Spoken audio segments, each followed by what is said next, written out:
Breaking news now on Fox 61, Connecticut's news station. State police spent several hours today investigating what they are calling a suspicious incident in this area in Haddam. We've had a crew there all day to figure out why troopers are there. Thanks for joining us for the Fox 61 News at 10. I'm Brent Haddam. And I'm Sarah Sanchez. Fox 61's Stephen Reels has been out at that scene in Haddam all day. He joins us live now tonight. So, Stephen, what have you learned? Unfortunately, Brent, Sarah, not a lot of information, and it's causing a lot of questions, more than answers, for a lot of neighbors, including ourselves. We were out here since about 4 p.m. this afternoon, and it wasn't up until maybe a little more than an hour ago that police finally wrapped up their investigation and left Staba Road. But I want you to take a look at your screen. This is the video I first shot when I first got onto the scene this afternoon. A lot of police presence. Unfortunately, outside of the announcement that Connecticut State Police were investigating one of the homes on Staba Road, not a lot of information was given out. Aside from that, we did see a couple of trucks come in from environmental services, who typically come when there is hazardous material in the area. But again, not a lot of information to go off of. And that really brought up a lot of questions from neighbors, some of whom just stopped by while we were filming to check out what was going on. Because typically this neighborhood doesn't see a lot of activity. It's typically quiet, and that's why a lot of people move to this area. That's what they told us. So while there have been some speculations online about what caused the incident to first start that would prompt the investigation, we haven't actually officially received what caused this from Connecticut State Police. But once we do, we will update you on air and online. Live in Haddam, Stephen Reels, Fox 61. Stephen, thank you. Time now for a first look at the weather, and Sam tells me we have a pleasant work week ahead. And we're going to dry things out. Let's check in with meteorologist Sam Perry for a first look at the forecast. Sam, I'm assuming we're going to dry things out because if it's improving, yeah, it was a soggy weekend. Oh, it was yeah, it really was a very soggy weekend. Both days. Yesterday was the mean day with the strong storms with heavy rainfall, and today and even last night we started with the light to moderate rain bands, and it was a much cooler day. Thank you, Virginia, for sending us this beautiful sunset. Look at these mean clouds. There's some fair weather clouds, cumulus clouds with a cold front. This is up in Highland Lake, up in Winstead, and that front was bringing these clouds in as the sun was setting. It was trying to clear out in western areas after today's rain. And overall, over the weekend, we picked up 1 to 2.5 inches of rain across the region. Temperatures right now are in the upper 50s to lower 60s for most of us. Hartford 64, 66 New Haven, some of the warmer towns. All the rain now is offshore, and again, other than those clouds coming in, what's going to happen is this front is stalling out just to our east. So from time to time this week, we may have some high clouds moving back in over the region. But meanwhile, overnight, clouds to clearing skies, and overnight lows will bottom out into the 40s. And yeah, your school bus forecast for tomorrow will have a cool start in the 40s to near 50, and then a nice afternoon shaping up, mostly sunny and pleasant, with high temperatures topping out in the upper 60s to lower and possibly middle 70s. And here's a temperature profile across all of Connecticut. A beautiful start to our next work week and school week. Coming up, I will detail the potential that I'm watching for some storm nearby on your Wednesday, and we'll talk about how warm it will get this week. Details coming up in a few minutes. Brent and Sarah? Thank you, Sam. Well, developing tonight, we're waiting for more information about a person hit by a car.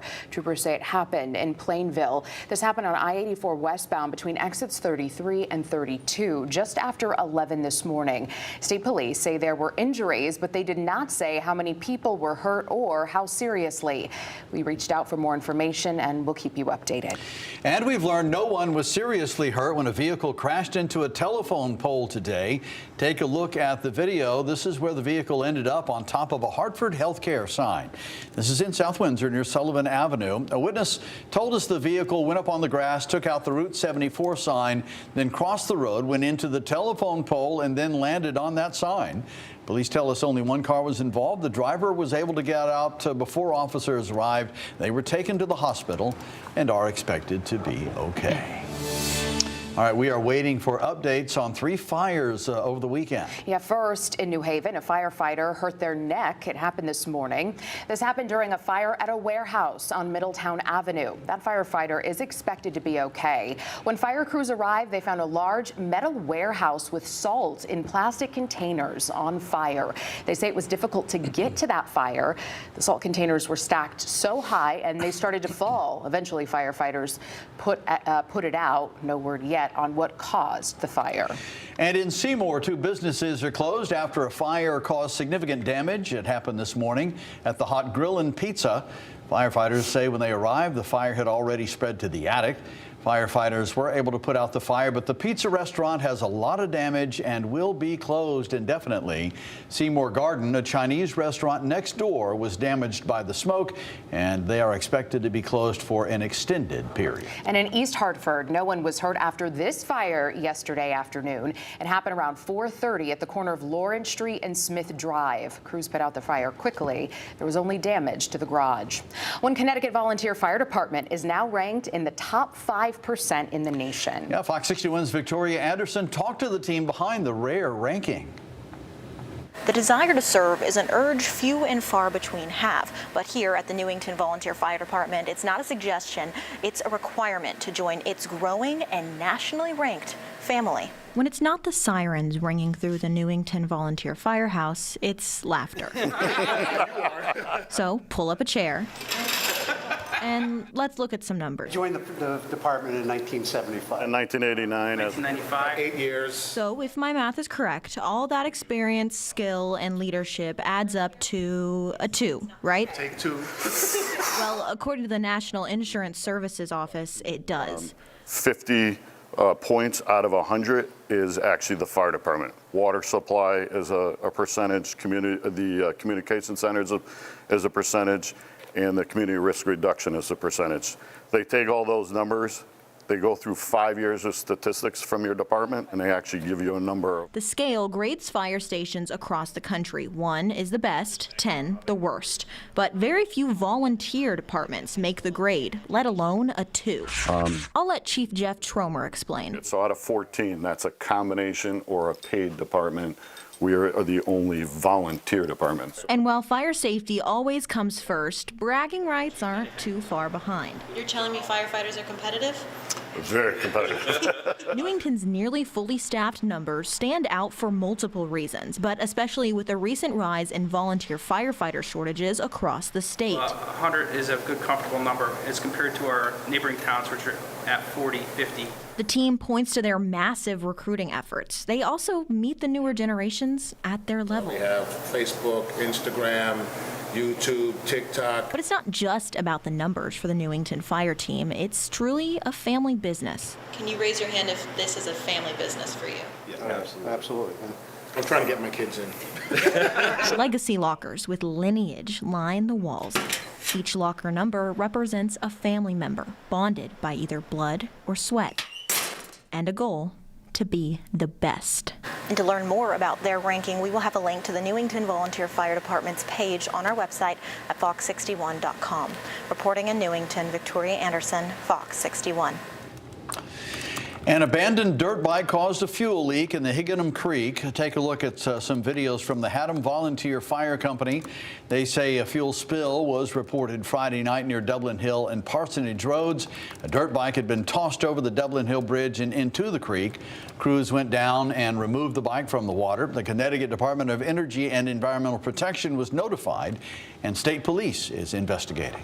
A beloved West Hartford store is celebrating a milestone today. 85 years in business. Fox 61's Tim Latow shares more on why it had such a strong footing in its community. The Crown Market is celebrating more than 8 decades of success and tradition, particularly in the Jewish community. But just about a decade ago, it seemed like the store had a bleak chance of keeping its doors open.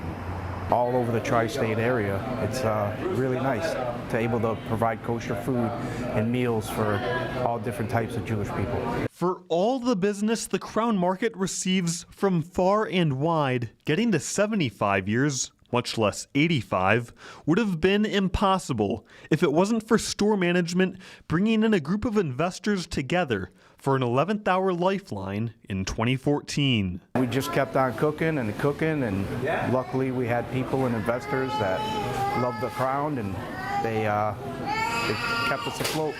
Afloat and refreshed, the Crown Market has received a facelift and continues to bring innovative ideas onto its shelves. I'm always looking for whatever new items they bring in. I know they always try to bring in something new that wasn't here in previous weeks. After a celebratory shofar blow in honor of 85 years,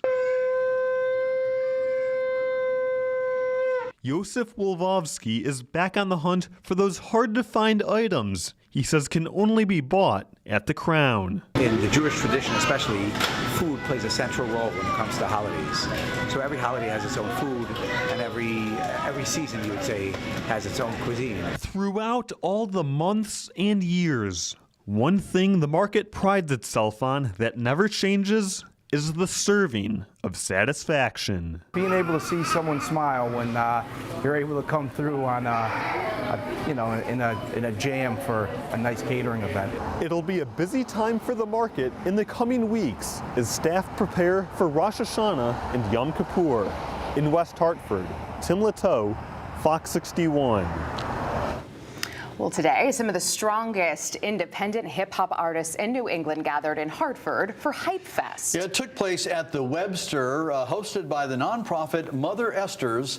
The event showcased a diverse lineup of artists. There were also networking and community engagement opportunities.